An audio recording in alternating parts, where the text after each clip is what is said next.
다음은 이세준 경제의 임 기자님. 네, 이세준 경제 임장규 기자입니다. 정책 얘기 다 들었는데, 아까 내용 중에서 보니까,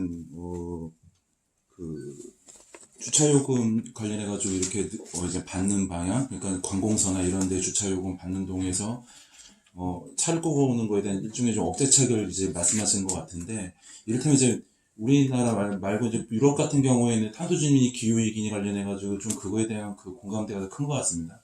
파리 같은 경우에는 시내 도심 지역 내에서는 30km대로 속도도 제한하고 있는 그런 부분이 있는데, 물론 명분이나 어떤 캠페인적인 어떤 공감도 형성되어야 되겠지만, 30km 같은 그런 어떤 이 도심 내 제한, 그러니까 차를 이용하는 게 좀 불편한 것들, 이제 명분 하에 차를 타고 다니는 게 불편하게 하는 그런 정책의 필요성들, 그러니까 좀 강제책이나 억제책이나 이런 것들을 강하게 드라이브를 거는 것이 어떻게 보면 이제 시민 입장에서는 그런 것도 이렇게 수용하면서 그렇게 되는 부분이 있는데, 이런 거와 관련되어 있는 역대책과 관련되어 있는 어떤 그런 캠페인적 요소가 있으신지 좀 알려주시고, 여기 중에 이제 버스 요금 무료를 통해서 인구 유입이 되어 세입 증가 이고 살기 좋은 도시로 탈바꿈될 수 있다, 이런 내용이 있는데, 이게 진짜 그 무료화를 통해 가지고 이렇게 개편이 되면 인구 유입이 진짜 있을지는 잘 모르겠는데, 이게 어떻게 연결되는 건지 설명해 주셨으면 좋겠고, 마지막으로 지금 세종도시교통공사 관련해 가지고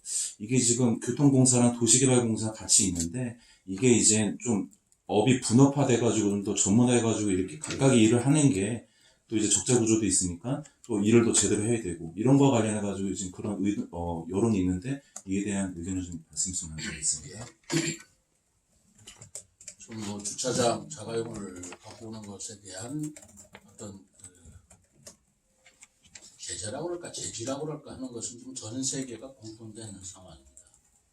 우리가 지금 말하자면 화석 연료, 석유, 석탄을 언제까지 활용하는 것을 쓸 것이냐라는 반성이 자가용에 대한 반성으로 좀 일어나고 있기 때문에 전 세계의 96개국이 그 사람들이 교통요금을 무료화한다는 게 재정이 부담되는 걸 몰라서 있겠습니다. 자가용 억제를 줄여서 나타내는 이익과 비용을 상쇄시킬 때 더 이득이다라고 판단하는 게 아니겠습니까? 그렇기 때문에 전 세계적으로 자가용을 좀 억제하고 대중교통을 써야 된다라는 것은 뭐 그거는 앞으로도 영원히 지속될 저는 방향이라고 생각하고 있고요. 더더구나 우리가 더 생각할 때 자율버스 운행 체계도 우리가 생각해 볼 만한 일입니다. 앞으로는 운전자가 없는 버스나 자동차가 나올 거예요. 그러면 운전자가 없으니까 자가용을 쓰기도 하겠지만, 운전자가 없는 자율자동차를 통해서 대중교통이 더 안전하고 더 저렴할 수가 있습니다. 뭐 그런 것도 미래를 본다면 이거는 앞으로의 계속된 추세라고 보고요. 인구 유입 효과가 어떻게 나올지는 예측은 못합니다. 그런데 다른 외국에서의 일부 효과에 제가 아까 그 보고서를 보니까 인구 유입 효과가 있더라라는 그 보고가 있었던 것도 사실이에요. 그러니까 그런 현상이 일어날지 안 일어날지는 모르지만, 만약에 세종시가 정말 교통이 편리한 도시가 됐다, 그럼 당연히 늘겠죠. 지금 세종시의 여러 가지 문제 중에 하나가 교통 문제라고 꼽고 있는 사람이 많은데, 그게 어느 정도 완화가 되고 해결이 됐다 그러면 세종시 인구 유입 효과가 있으리라고 저는 봅니다. 교통공사 개발공사는 똑같은 문제를 가지고 있어요. 그런데 제가 말씀드렸지 않습니까? 사실 개발공사하고 교통공사하고 합쳐놓는 게 좀 불합리합니다.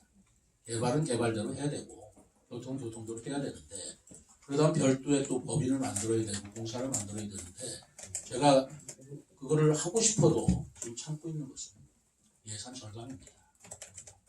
우리가 지금 예산이 굉장히 절약 긴축 예산을 제가 한다고 약속했는데 자꾸 기구 들릴 일이 아니다. 우리 시청도 제가 신축하는 것을 보류시켰고, 그 다음에 여러 가지 뭐 우리 시청 내 내부 시설이라든가 하는 것도 일치 못하게 하고 있습니다. 그런 돈 쓸 때가 아니다. 상가 공실 문제 생각할 때도 그런 거 아니다라고 생각하고 있어서, 교통공사나 개발공사나 따로따로 해야 되는 것은 앞으로도 그렇게 가야 될 방향이긴 맞습니다. 그러나 지금 당장 우리가 지금 긴축 재정을 하는 마당에 자꾸 기구 생기는 문제도 아니고, 그리고 인원들 포함해서 인건비 자꾸 부담을 우리가 할 때가 아니다 라는 생각을 하고 있어서 때를 보고 있습니다.